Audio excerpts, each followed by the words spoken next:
Now we are going to ask our friends to reflect on the lecture that we have heard from Vandana Shiva, and they will ask questions individually. You have microphones, you just have to turn them to you. You don't have to speak into them, but you have to turn them into your direction. And I would like Kristin Vala to be the first to ask the question. Kristin, first. Thank you, Vandana Shiva, for sharing your wisdom with you. I would like to ask you to elaborate a bit more about soil. Soil is what makes life on Earth possible, but yet people know very little about it and don't seem to care very much about it.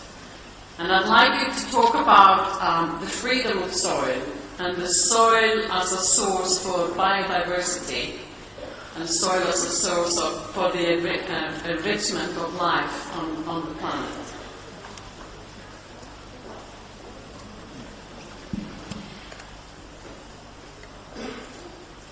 Soil was just reduced to dirt, as if it was dirty.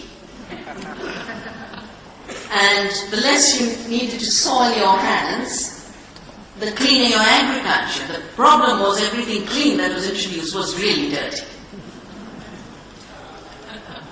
Whether it be the fertilizers or the pesticides. The entire Green Revolution, if you look at the textbooks, they talk about the soil as an empty container of dead material to which is added nitrogen, phosphorus, potassium that come from factories.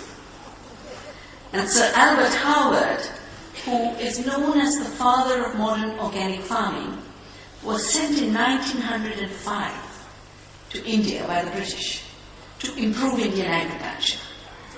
And he arrived and said there were no pests in the fields, the soils were fertile. He says, I threw away my spray guns and I decided to turn the pest and the peasant into my teacher on how to do good farming. As a result of which he learned about composting and improved it through what he called the Indore method. And he talks about how a war mentality of nitrogen, phosphorus, potassium became a habit after the wars had ended. The freedom of the soil, for me, is the freedom of every species that's in the soil.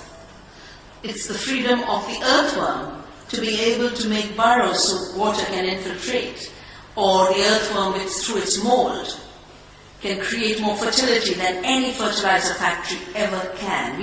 We actually measure the nutrients in the mold of the earthworms through our vermicompost. Interestingly, Darwin wrote a whole book on the earthworm. And he said when human history will be written, the earthworm will be recognized as the most important species for human survival. And this is the man who wrote about the origin of the species. The mycorrhizae, which were recognized at the time of Howard as being important. I don't know how many of you have seen the film called Avatar. Yeah? Avatar. Right? And you notice how the plants are talking to each other? Well, they do. It's not science fiction. The mycorrhizae can travel meters and meters to pick up a little bit of phosphate, a little bit of potassium, and bring it to the plant that needs it by creating these collaborative relationships. The living soil is all the beneficial bacteria that decompose biomass and turn it into fertility and humus. And we've done surveys on BT cotton. 22% of the beneficial bacteria have been killed in the first few years of farming. So the freedom of the soil also, in my view, is in our times, includes the freedom of the soil to be. Because soil is being covered by concrete everywhere. And I think cementification is a war against the soil. But soil is also being grabbed through land grab. And we witness that in India, we witness it in Africa.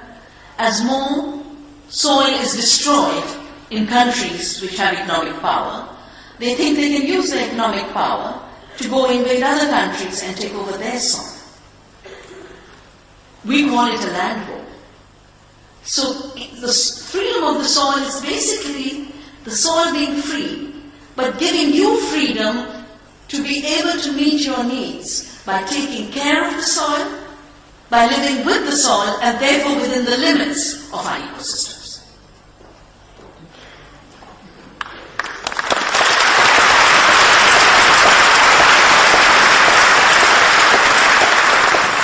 Just in one line, you know, I started to travel a lot after I realized what the World Bank was doing. And before that I thought, I'll do local protection of my valley and our forests. And I've always carried a bit of soil with me. It's after 9/11 it became illegal. You can't carry soil. We have a very special soil here in Iceland, Vandana. It has a free will, and it blows quite easily because of the strong wind out to the seas. But we also have people who are trying to conserve our soil in the middle of the highlands and preserve it for the wind.